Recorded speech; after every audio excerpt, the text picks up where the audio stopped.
Your online application's starting to fail. It's crawling on the network just as fast as a snail. We need evented programming starting from the top. Better write some code so the world doesn't stop.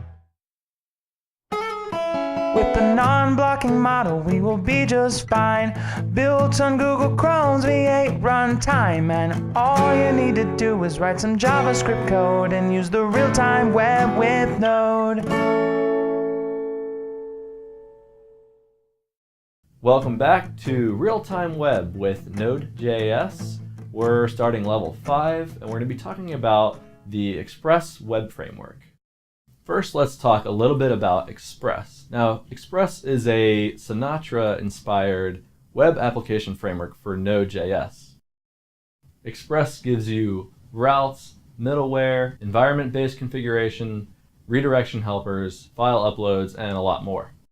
So let's jump in and create a Hello World style app for Express to see how it works.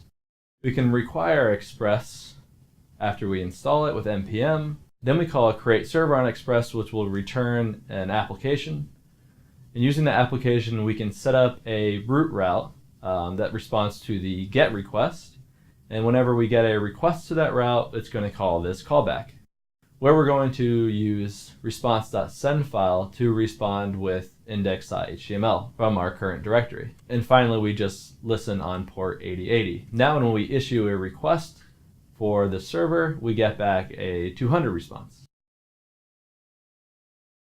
Let's build a little bit more complex example. Let's say we want to make a request to the Twitter API and respond with the JSON.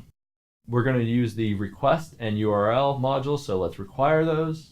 And then we're going to set up our route here to respond to a GET request for the URL /tweet/username. Inside of our callback, we can get access to the username and the URL by calling recparams username. Then we're going to set up a options object to build our URL for the request.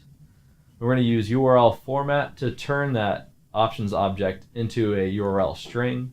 Then we can pass our URL string into the request function and pipe back the response. That's all there is to it.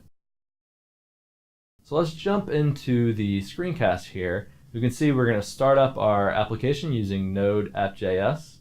Then we're going to hop over to another terminal window where we're going to use curl to issue a request to localhost 8080, and then we're going to pass in a username, that's my username there, and we're going to get back a bunch of JSON.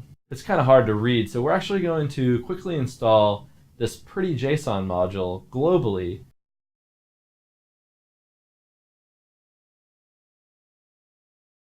We can pipe the JSON into that executable, and it will print it out in a much nicer format, as you can see here.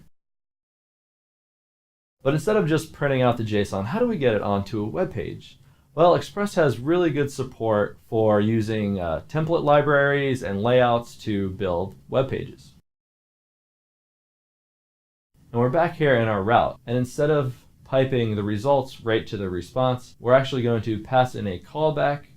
Inside of that callback, we can parse the body of the response using JSON, and then we're going to call response.render, which is provided to us from Express.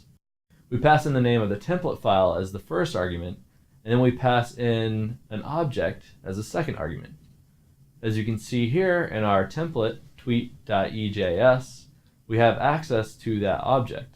This allows us to print out the name, and we can loop through each tweet and print out a li tag with the tweet's text inside of it. Going back to our example, we're going to fire up our app again, and now instead of going to the command line, we're going to open up a browser, go to localhost 8080 /tweet/codeschool. Oops, it looks like when we issued that request, there was an error saying that we couldn't find the layout. So when Express tried to render our tweets.ejs template, it actually looked for a layout to insert that template into. So how do these layouts work? To fix this, all we need to do is define a layout.ejs file. And in our layout, we're going to have things like the head of the HTML document with the doc type, and where we want our template to go, we just put this body tag. Now, when we go back to our example, fire up the Node app, when we go back to the browser and refresh, we should have our HTML page with the tweets. There's a lot more to the Express Web Framework, so you're probably going to want to go to their website and check out their documentation. That's it for level 5. Get your hands dirty in the challenges, and we'll see you back here for level 6.